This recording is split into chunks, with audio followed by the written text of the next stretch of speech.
저는 지난 주에 부모와 자녀 관계, 하나님의 자녀로서 부모와 자녀 관계는 어떠해야 되는가, 이런 내용에 대해서 설교했고요. 오늘은 하나님의 자녀다운 남편과 아내가 어떤 관계를 지내면서 살아가야 되는지 성경 본문을 근거로 해서 말씀을 선포하겠습니다. 하나님께서 세우신 두 기관이 있습니다. 그것은 가정과 교회입니다. 하나님이 사랑하는 기관이에요. 그러니까 마귀는 어떻게든지 이 기관을 미워합니다. 그래서 파괴하기 위해서 공격합니다. 그래서 가정을 지금도 파괴하고 있어요.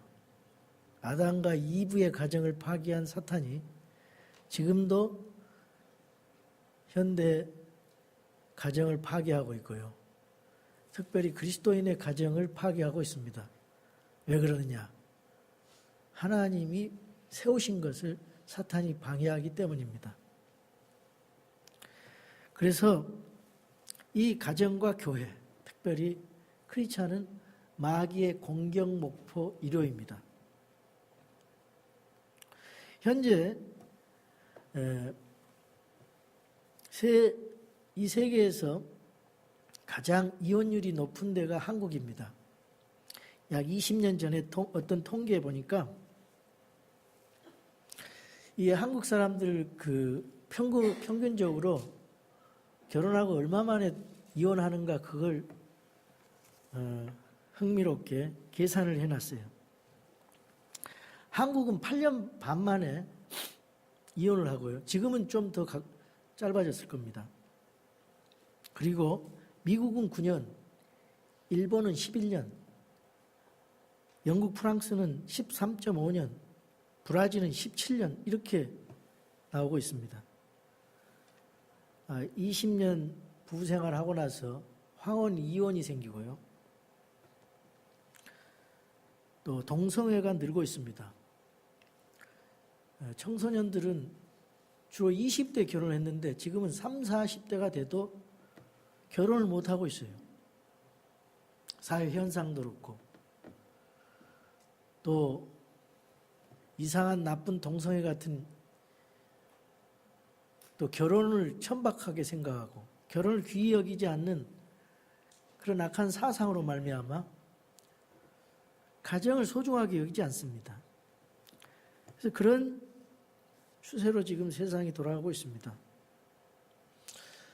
사람들이 좋아서 그렇게 하는데 사람이 자기 눈에 좋을 대로 행하는 건 하나님이 싫어하십니다.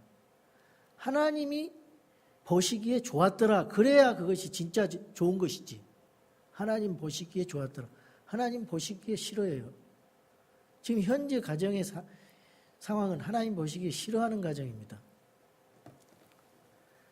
그래서 우리는 하나님 말씀에 혼인을 귀히 여기라 이 말씀에 주목해야 됩니다. 마귀는 혼인을 귀하게 여기지 말라 그런 사상을 자꾸 주입시키기 때문입니다. 그래서 이 세상 사람들은 이 말세가 되어서 하나님이 싫어하는 그런 일을 계속하고 있습니다. TV에 나오는 가정이 이상한 가정의 형태로 되어서 며느리가 남자이고 여자가 남편이 되고 이상한 그런 드라마도 나오고 그것이 당연한 것처럼 이 절대적 진리가 무너져 내리고 결혼 풍습도가 변하고 있습니다. 전통적인 사상을 가진 그런 사람들, 나이 많은 사람들조차도 세상의 이 시류에 영합해서 머리가 그렇게 돌아가더라고요. 그런데 하나님을 믿는 성경을 절대적인 진리로 믿는 사람들은 그래서는 안 되죠. 하나님께서는 동성애가 반드시 죄가 되고 그거는 하나님의 창조 질서를 무너뜨리는 일이 되고, 가정이 하나님께서 맺어주신 한 남편과 한 아내를 결혼하게 하셔서 하나님이 맺어준 것을 사람이 나누지 못한다 그랬는데, 우리는 그대로 믿어야 행복이 있고 그대로 행해야 복이 되는 거예요. 근데 이 세상 사람들이 그렇게 생각하고 그렇게 행한다고 해서 우리가 그렇게 해서는 안 됩니다. 예, 교회 안에서 동성애자를 안수를 주면 되겠습니까? 그거 망할 징조지. 왜 세속화를 따라갑니까? 왜 교회가 세상을 따라가요? 하나님이 싫어하는 것입니다. 하나님 미워하시는 거예요. 심판이 있을 것입니다. 그래서 많은 사람들이 이렇게 흩어지면서 혼자 살면서 그 나쁜 죄악에, 유혹에 이제 노출되게 되어서 죄를 범하는 경우가 많이 있습니다. 사람 가정이 이혼을 하게 되면은 제일 힘든 것이 물론 당사자지만은 자녀들이에요. 자녀들. 이 결손 가정들은 그걸로 인해서 자녀들이 엄청나게 고통스러워합니다. 세상에서 문제아가 되고요. 가정에서 제대로 교육을 못 받아서 적응이 안 돼서 참 세상에 나가서 문제를 일으키는 경우가 많이 있어요. 이게 하나님이 원하시는 바가 아닙니다. 그래서 마귀가 가정을 공격하는 것입니다. 이 세상 사람들이 다 하나님 자녀라 그래요. 하나님 자녀. 안 그렇습니다. 예수님을 믿는 사람만이 하나님의 자녀고요. 그 나머지는 예수님 믿지 않는 자녀들은 마귀 자녀입니다.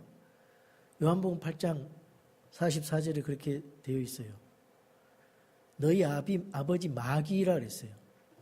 예수님 믿지 않는 사람은 하나님 자녀가 아니에요. 마귀 자녀입니다. 그래서 성경에는 하나님의 자녀가 있고 마귀 자녀가 있고 하나님 가정이 있고 마귀 가정이 있어요. 그 우리가 하나님 가정으로서 하나님의 자녀로서 어떻게 해야 되겠어요? 예수님을 믿게 해서 하나님 가족 안으로 들어오게 해야 돼요. 그래야 가정 문제가 근본적으로 해결이 되고 회복이 됩니다. 예수님 믿는 사람은 이 하나님이 주신 가정이 무엇인지 잘 배워서 그대로 실천하면은 복이 됩니다. 행복한 가정이 됩니다. 하나님 앞에 기뻐하는, 하나님 앞에 기쁨이 되는 가정이 됩니다. 여기 오늘 본문에 보니까 행복한 가정을 만들기 위해서 남편과 아내가 해야 될 일이 있어요. 그리고 남편이 아내에게, 아내가 남편에게 어떤 마음과 태도를 가지고 생활해야 되는지를 보여주고 있어요. 왜 하나님께서 이런 것을 구체적으로 가르쳐주고 계시는가? 그것은요, 하나님은 혼돈의 하나님이 아니시고 질서의 하나님이시기 때문입니다. 하나님은 질서 있는 것을 원하세요. 이 세상 우주 만물이 다 질서 있게 운영되고 질서 있게 유지되고 있어요. 하나님이 질서의 하나님이시기 때문에 수억만 개의 별이 질서 있게 부딪히지 않고 운영되고 있고요. 세상 만물이 질서 있게 자라고 있고요. 때가 되면 꽃을 피고 열매를 맺고. 예. 사람의 인체를 보세요. 얼마나 기기묘묘하고 정교하고 질서 있게 사람 몸이 운영되고 있습니까? 마찬가지로 우리의 가정의 삶이 질서가 있어야 되고요. 우리 교회가 질서가 있어야 되고요.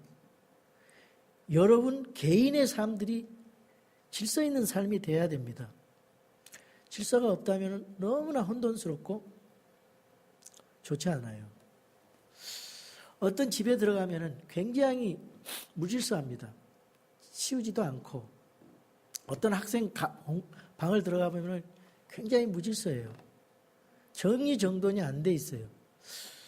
물론 그런 사람들 취향에 따라 다르겠지만은 정리정돈이 잘 될 때 공부도 잘 되는 것 같아요.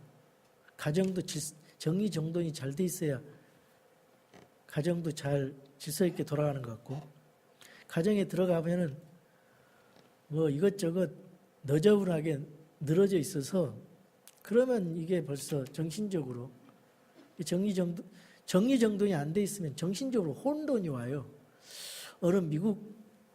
옛날 목사님하고 어느 미국 가정을 방문했어요. 오라 그래서 기도해달라고 그래서. 방문했더니 이분은 좀 몸이 좀 무게가 있으신 분인데 그 정리정돈을 못하고 계시더라고요. 그 텔레비 보다가 믿으면 좋은 것 같은데 텔레비 보다가 뭔 상품 선전이 나오면은 그대로 전화해가지고 물건을 사요. 그러지 않으면 불안한 생각이 있나 봐. 가보니까 온 벽에 뭐 통조림이든 무슨 새로 물건 뜯지도 않아서 상표가 떼지도 않는 물건들이 너저분하고 들어갈 수가 없습니다. 이 방 너무 지저분하고. 그래서 이렇게 크리스찬이 이러면 안 되는데, 근데 정신적으로 그런 문제가 있기 때문에 그렇다고 하더라고요. 어쨌든 제가 그런 거를 비난하기 위해서 하는 말은 아니고요. 하나님께서 질서를 원하신다는 거죠. 그래야 자기 삶 속에 질서 있는 생활이 나온다는 것입니다. 그래서 교회에 대해서 또 고린도 교회 14장, 12장 또 말할 때 이와 같이 너희는 질서 있게 행하라. 교회에서 질서 있게 행하라. 그런 말씀이 계속 반복되는 것입니다. 현대 교회의 문제는 뭐냐? 하나님의 말씀, 하나님의 명령대로 질서 있게 행하지 않기 때문입니다. 사람을 고용하거나 그 물질을 집행하는 데 있어서 질서가 없어요. 투명하지는 않습니다. 그냥 목사가 지 멋대로 마음대로 그냥 써버리는 거예요. 이 질서가 없으면 문제가 생긴다 이 말이죠. 여기 그 에베소 5장 21절에도 하나님을 이 두려워하는 가운데 그 질서, 이 질서 안에서 제일 중요한 게 단어가 서로에게 복종하는 것입니다. 모든 인간관계에 있어서 복종하는 거예요. 그게 선행 조건입니다. 그리스도 안에서 복종하는 것입니다. 서로에게. 왜냐? 하나님의 형상으로 창조된 인간을 존중하는 그런 마음으로 복종하라는 것입니다. 근데 복종에는 우선순위가 있어요. 누가 먼저 복종해야 됩니까? 아랫사람이 윗사람에게 복종하는 거예요. 자녀가 부모에게 복종하는 것입니다. 물론 둘 다 복종하는 거지만은 또 아내가 남편에게, 종이 주인에게 먼저 복종하는 거예요. 백성이 왕에게 복종하는 거예요. 고용인이 고용주에게 복종하는 것입니다. 그래야 질서가 잡혀요. 일단은 질서가 그래야 잡혀요. 한국의 정치 문제 왜 그렇습니까? 이 질서가 잘 안 잡혀요. 계속 데모하고 문제가 많습니다. 그래 질서 있는 가정, 질서 있는 교회, 질서 있는 직장, 질서 있는 국가가 되려면은 이 권위에 대한 복종을 우선에 해야 된다는 것입니다. 여러분, 인간은 모든 인간이 다 평등하게 창조됐습니다. 평등하게 창조되어 있어요. 하나님께서 창세기 1장 27절에 이처럼 하나님께서 자신의 형상으로 사람을 창조하시되 하나님의 형상으로 그를 창조하시고 그들을 남성과 여성으로 창조하시니라. 하나님께서 그들에게 복을 주시고 하나님께서 그들에게 이르시되 다산하고 번성하여 땅을 채우라. 땅을 정복하라. 또 바다의 물고기와 공중의 날짐승과 땅에서 움직이는 모든 생물을 지배하라 하시니라. 여기 똑같이 아담과 이브에게 땅을 정복하고 지배하라고 똑같은 권한을 주셨어요. 평등하기 때문에. 갈라디아서 3장 28절입니다. 거기에는 유대인이나 그리스인이 없고 매인자나 자유로운 자가 없으며 남자나 여자가 없나니 너희는 다 그리스도 예수님 안에서 하나이니라. 하나님께서 평등하게 인격을 존중해 주셨어요. 동등한 인격으로. 하나님께서 이렇게 남편과 아내는 차별이 없어요. 인격적으로 평등하게 다루시는 것입니다. 근데 남녀 간의 남편과 아내의 그 인격적 평등하고 남녀 역할의 질서에 대해서 혼동하면 안 됩니다. 평등하지만은 역할은 다르다는 거예요, 역할은. 하나님께서 아내에게 복종하라는 것은 여성이 남성보다 열등하기 때문이 아니에요. 하나님의 창조 질서대로 남녀 역할이 다르기 때문에 이렇게 명령하는 것입니다. 남편은 가정의 머리가 되고 하나님의 뜻을 이루는 가정의 지도자로서 남편의 지도력을 요구하시는 거예요. 그런 의미에서 하나님께서는 아내에게 아내들아 너희 남편들에게 복종하라 이렇게 말씀하시는 것입니다. 이거는 교회에서도 마찬가지예요. 디모데전서 3장 2절에서 5절을 보면 감독의 자격, 즉 목사의 자격을 말하는데 그러므로 감독은 반드시 책망받을 것이 없으며 한 아내의 남편이며 한 아내의 남편이라 그랬잖아요. 성경은 한 아내의 남편이 목사가 되라 그랬어요.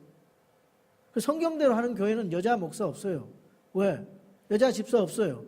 왜 그래? 하나님의 말씀이기 때문에. 그러면 이 여자를 집사를 세우고 목사를 세우고 동성애자를 또 목사를 세운 건 어디서 이렇게 된 건가? 하나님 말씀을 무시하고 이 총회가 사람이 만든 총회가 그 하나님 말씀을 무시하고 자기들의 법대로 그렇게 만든 거예요. 그래서 계급화 시켜놨단 말이에요. 여자 장로도 시켜주고 권사도 시켜주고 그래서 교회에 그런 사이모니 성직 매매 이런 잘못된 그런 것들이 교회 안에 들어와 가지고 교회 순결을 파괴하는 거예요. 얼마나 많은 교회들이 나쁜 짓을 하고 있어요. 지금 한국 교회가 유난합니다. 그래서 우리 교회는 형제 자매, 성경에 형제 자매라고 불러요.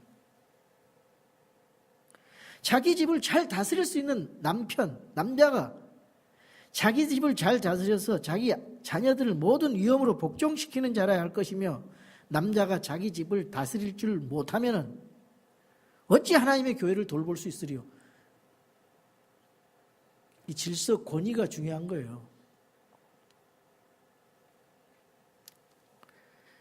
집사들은 한 아내의 남편이 되어 자기 자녀들과 자기 집을 잘 다스릴지니라. 고린도전서 14장 33절 왜 남자에게 이걸 권위를 허락하셨는가?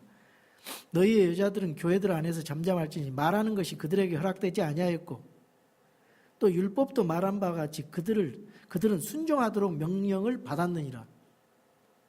하나님 말씀입니다. 지금도 신약교회에 적용되는 하나님의 말씀이에요. 아무리 세상이 바뀌어도 하나님 말씀은 변치 않아요. 교회에게 주시는 1500가지 명령 중에 지금 한 가지입니다. 만일 그들이 무엇을 배우려거든 집에서 자기 남편에게 물을지니 여자들이 교회에서 말하는 것은 수치스러운 일이니라. 내가 너희에게 쓰는 것들이 주의 명령들인 줄을 인정할지니. 하나님 말씀이 이렇게 되어 있어요. 모든 것을 품위 있고 질서 있게 할지니라 그러잖아요.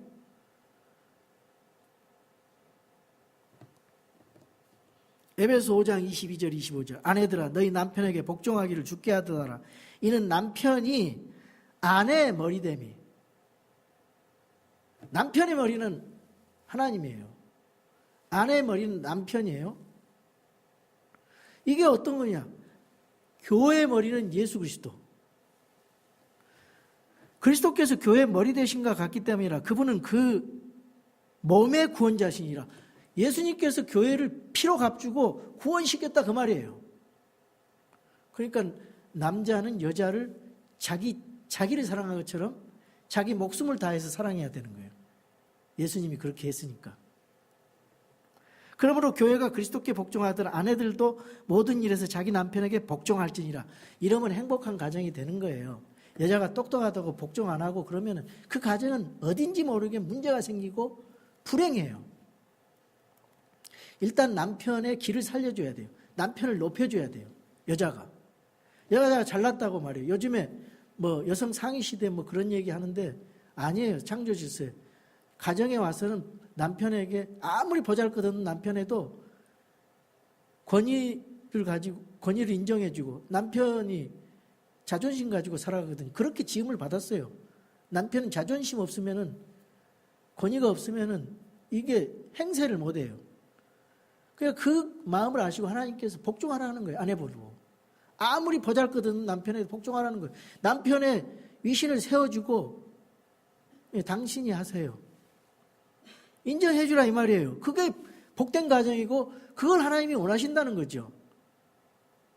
사람의 생각은 남편이 무시하니까 남편을 무시하고 아내가 그냥 가정의 머리가 되면은 그 불행하다 그 말입니다.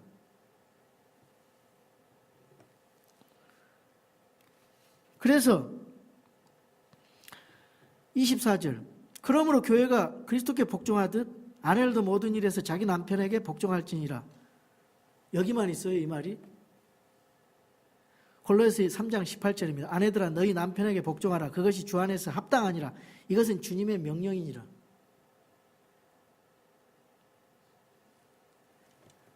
베드로전서 3장 1절에도 아내들아 이와 같이 너희도 너희 남편에게 복종하라 그랬어요.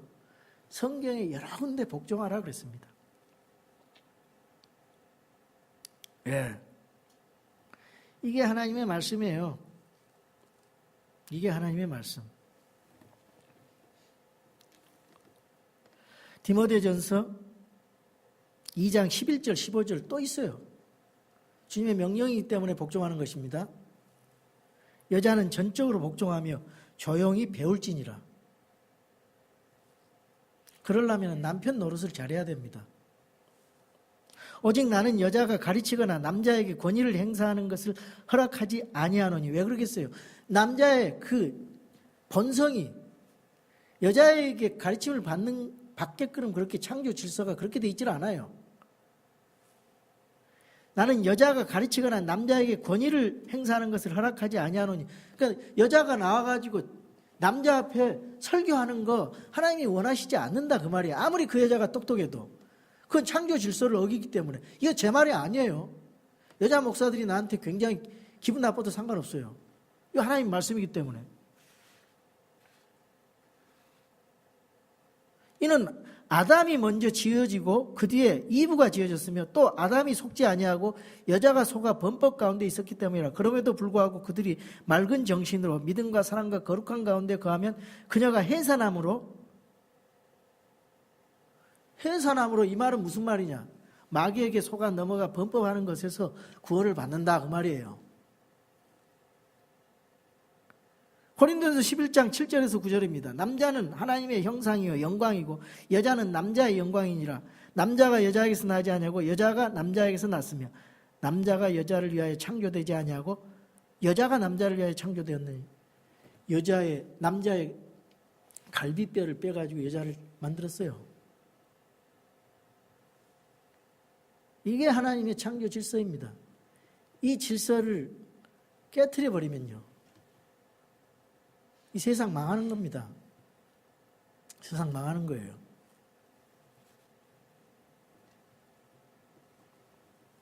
그래서 우리가 왜 질서를 지키고 권위를 존중하고 복종해야 되냐? 하나님의 명령이기 때문에. 하나님의 명령이기 때문입니다.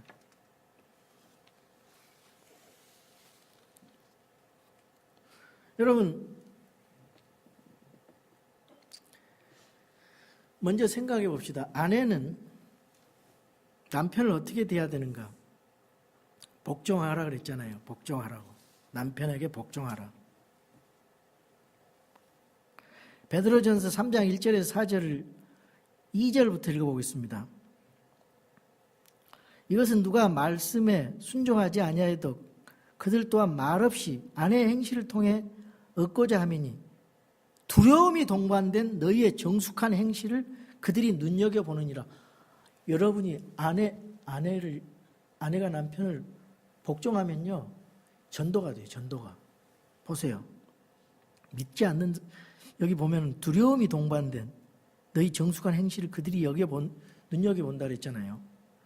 너희 단장은 머리를 닦고 금으로 치장하여 옷을 차려입는 그런 외적 단장으로 하지 말고 오직 마음에 감추어진 사람으로 하되 썩지 아니하는 것 곧 즉 온유하고 조용한 영의 장식으로 할지니라. 온유하게, 파워 언더 컨트롤, 우리의 와일드한 마음을 절제한다 그 말이죠. 야생마를 길들이듯이 그 온유, 조용한 영의 양식. 여자가 조용하라 그 말이에요. 조용한 영의 장식으로 할지니 그것은 하나님 눈앞에서 지극히 값진 거라 그랬어요. 여자가 온유함을 갖고 조용하고 그것이 지극히 하나님 앞에 값진 거래요. 그래서 이 복종하는 의미는 어떤 의미가 있냐? 하나님께서 허락하신 지도력을 인정하는 것입니다. 우리의 삶의 유익을 위해서 이걸 지도력을 주셨거든요. 리더십을 남편에게. 그래서 남편이 남편다워야지, 아버지가 아버지다워야지, 지도자가 지도자다워야지 하면서 비난하기에 앞서서 먼저 우리 마음속에 권위를 인정하고 복종하라는 것입니다. 이 복종이라는 게 뭐냐면요, 지도자 말에 귀를 기울여서 듣는 것입니다. 서미션, 이게 무슨 말이냐면은 뭐뭐 아래 듣는다 그런 뜻이 있어요. 이 말의 자체가 잘 듣는다. 그러니까 상대방의 아래에서 잘 귀담아 듣는다 그런 뜻이 있습니다. 상대방 이야기를 잘 들어준다. 존중하기 때문에. 여러분, 우리가 말을 먼저 하려고 하지 상대방의 말에 진지하게 들어주려고 하는 그런 자세가 좀 부족합니다. 그래서 우리 크리스천들은 특별히 저부터 남의 말, 자녀들의 말, 아내의 말 잘 들어주려고 노력하려고 그런 마음이 생기더라고요. 성도들의 말에 잘 귀담아 들어야 되겠다. 아내 말도 좀 잘 들어보고 애들 말도 잘 들어봐야 되겠다. 이런 마음이 들었습니다. 왜냐하면 나의 사랑스러운 아내고 나의 사랑스러운 아이들이기 때문에 그들에게 하나님이 인격적으로 존중하라 그랬으니까. 그리고 이 들어주지만은 여러 가지 좋은 의견들이 많이 나올 거 아니에요. 교회 성도들의 좋은 의견. 그래서 우리 교회는 성도들의 의견을 다 취합해가지고 제가 성도들의 의견을 물어봐서 결정을 해서 교회를 그렇게 운영을 해요. 제 마음대로 운영하는 것이 하나도 없어요. 우리 교회는. 우리 가정도 마찬가지예요. 그런데 결정은 제가 합니다. 결정은. 내가 가장이기 때문에. 예. 왜냐하면 나보다 더 좋은 의견들이 많더라고요. 자녀들한테도 좋은 의견들이 나오고 아내한테서도 좋은 의견이 나와서 그렇게 하면 참 좋더라고. 그래서 그런 마음, 열린 마음으로 교회와 가정을 인도하고 있습니다. 그래서 이 집안의 분위기가 아버지에게, 남편에게 결정하도록 그렇게 분위기가 돼야 돼요. 이 복종은요, 주님을 섬긴다고 고백하는 삶의 태도예요. 무슨 말이냐면은, 이거는 사람에 대한 복종이라는 그런 차원을 넘어서 내가 이 복종을 통해서 주님을 섬기는 훈련을 한다. 내가 이런 복종을 통해서 나는 주님을 섬긴다고 고백하는 그런 태도입니다. 왜냐하면 그 지도력을 하나님께서 주셨기 때문에. 그런 의미에서 아브라함의 아내 사라가 이런 말을 했어요. 베드로전서 3장 5절에서 6절입니다. 옛적에 하나님을 신뢰한 거룩한 여자들도 이런 방식으로 자기 남편에게 복종하여 자기를 단장하였나니 사라가 아브라함을 주라 부르며 그에게 순종한 것 같이 너희가 잘 행하고 어떤 놀라운 일에도 두려워하지 아니하면 그녀의 딸들이 되느니라. 그러니까 이게 모범을 보여줬어요. 아브라함에게 사라가 남편이라고 로드 주라고 그랬고요. 옛날에는 주인에게 주라 그랬잖아요. 종들이 로드, 스몰 로드. 근데 우리 주님은 대문자 로드예요. 주들의 주. 그래서 이 주님을 섬기는 훈련을 우리 삶 속에서 구체적으로 하는 것입니다. 미국 교회 우리 짐지사님이라고 계시는데 그분은 얼마나 그렇게 겸손하시는지, 교회를 얼마나 그렇게 전적으로 순종하시고 교회 일을 열정적으로 신실하게 잘하시는지, 그리고 애들이나 저한테 하는 거 보면 정말 연배가 많으신데도 그렇게 겸손하게 이 선교사들을 섬기고 교회를 섬기시더라고요. 그분 참 세상적으로 잘난 분이에요. 근데 진짜 크리스찬들은 그렇게 해야 되겠다고 본이 돼서 제 마음에 감동이 돼요. 항상 볼 때마다 그분. 죽게 하듯 하라. 남편이 좀 부족하더라도 그런 마음을 가지면은 우리 삶이 달라진다 그 말이죠. 또 복종은 이 삶을 주님을 나타내는 그런 생활 태도입니다. 여기 종이 주인에게 어떤 태도를 가르치는지 에베소서 6장 6절에서 7절에 보면은 그런 말씀이 나왔더라고요.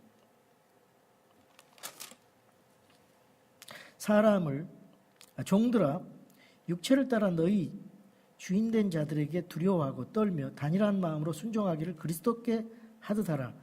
사람들을 기쁘게 하는 자들과 같이 눈으로 섬기지 말고 그리스도의 종들로서 마음으로부터 하나님의 뜻을 행하며 선한 뜻으로 섬기기를 주께 하듯 하고 사람들에게 하지 말라.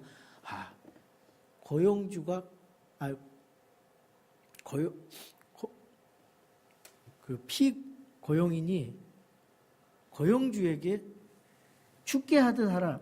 세상에 나가서 직장 생활할 때 죽게 하듯 하라. 크리스찬으로서 선한 뜻으로 섬기기를 죽게 하듯 하고 사람들에게 하지 말라 그랬어요. 세상에 나가서도. 디모데전서 6장 1절 2절에 멍에 아래 있는 종들은 다 자기 주인들을 모든 존경을 받기에 합당한 자로 여길지니 이것은 하나님의 이름과 그분의 교리가 모독을 받지 않게 하려 함이라.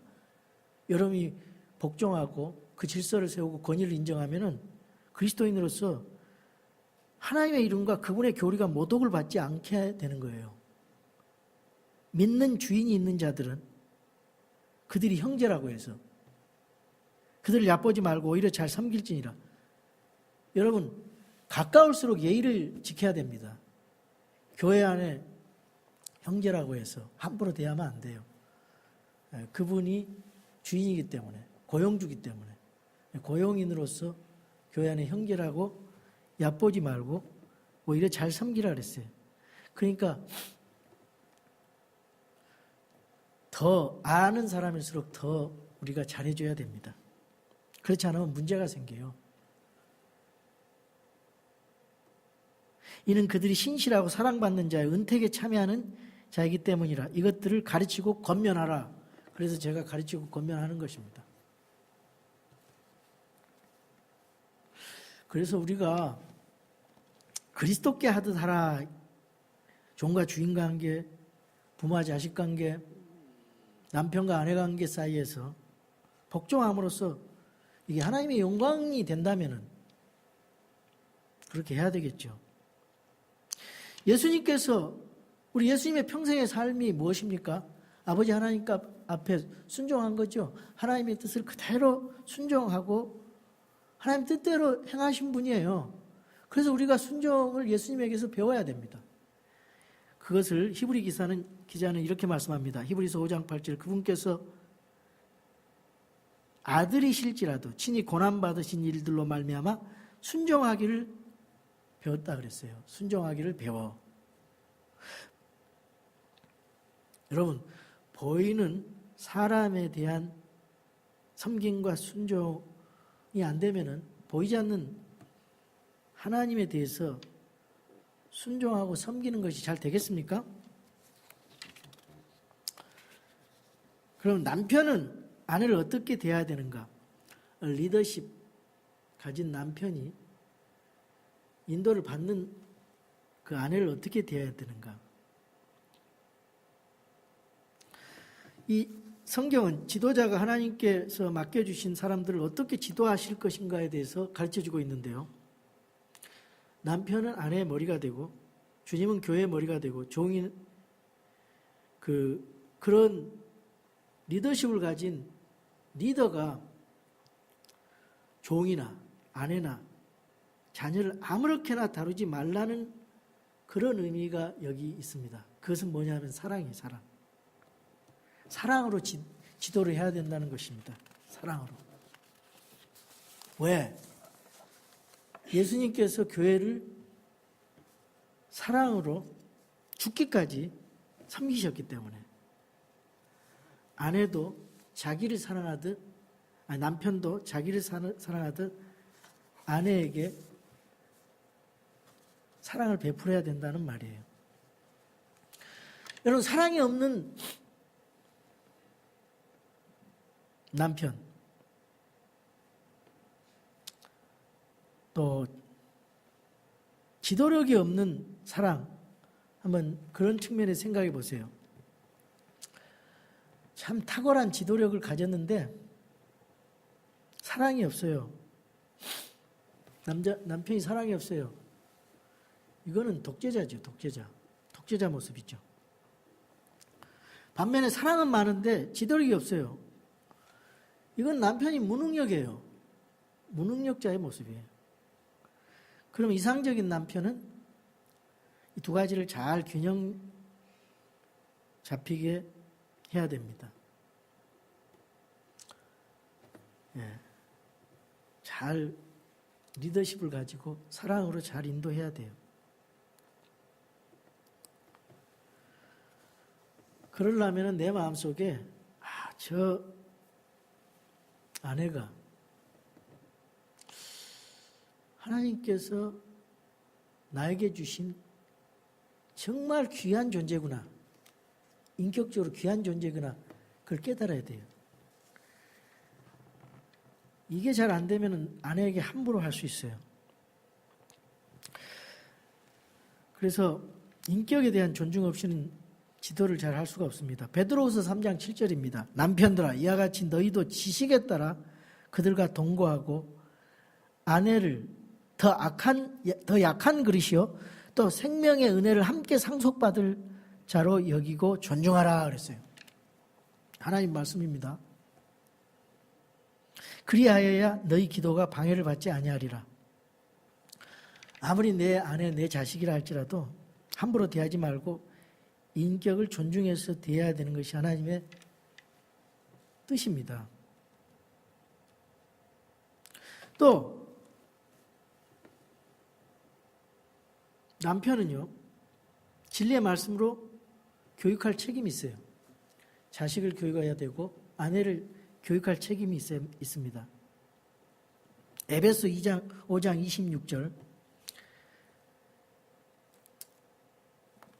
이것은 그분께서 말씀을 통해 물로 씻음으로 교회를 거룩히 구별하고 정결하게 하려 하시며 또 그것을 점이나 주름이나 그런 것이 없는 영광스러운 교회로 자기를 위해 제시하려 하심이며 교회가 거룩하고 흠이 없게 하려 하심이라.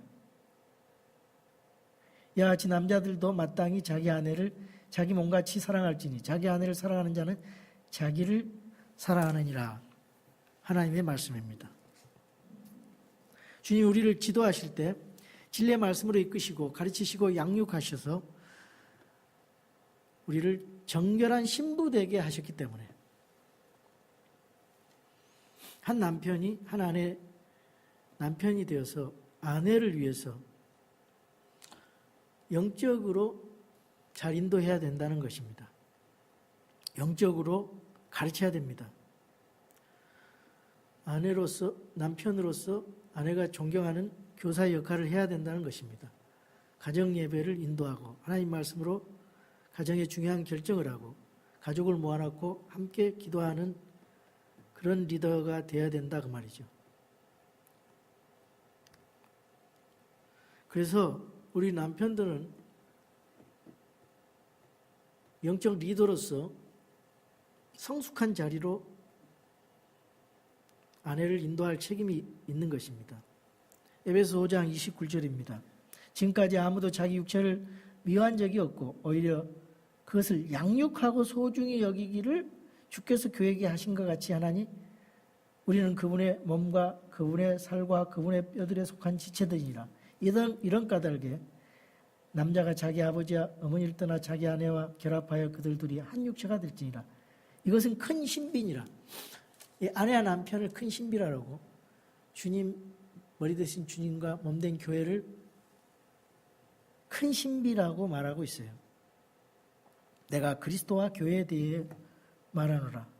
그럼에도 불구하고 너희 각 사람이 자기를 사랑하듯 개별적으로 자기 아내를 사랑하고 아내도 주의하여 자기 남편을 존경할지니라. 하나님 말씀입니다. 그래서 양육해야 된다는 거예요. 우리가 몸이 성장하도록 우리 몸을 잘 건강하게 유지하도록 얼마나 신경을 많이 씁니까? 혹시 성장이 잘 안 되는가? 균형 있는 발달이 안 되는가?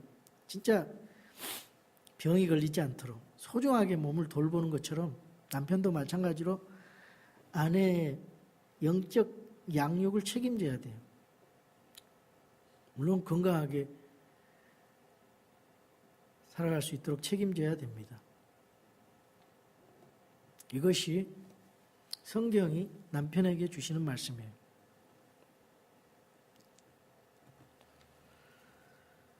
여러분은 남편으로서 아내를 잘 양육하고 있습니까? 정신적으로, 도덕적으로, 영적으로 아내를 잘 인도하고 있습니까? 그렇게 못했다면 지금부터라도 우리가 그렇게 해야 될 줄로 믿습니다. 소중히 여기며 보호해야 된다 그랬어요.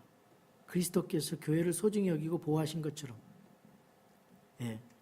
아내를 더 약한 그릇이요 생명의 은혜를 함께 상속받을 자로 여기고 존중하면서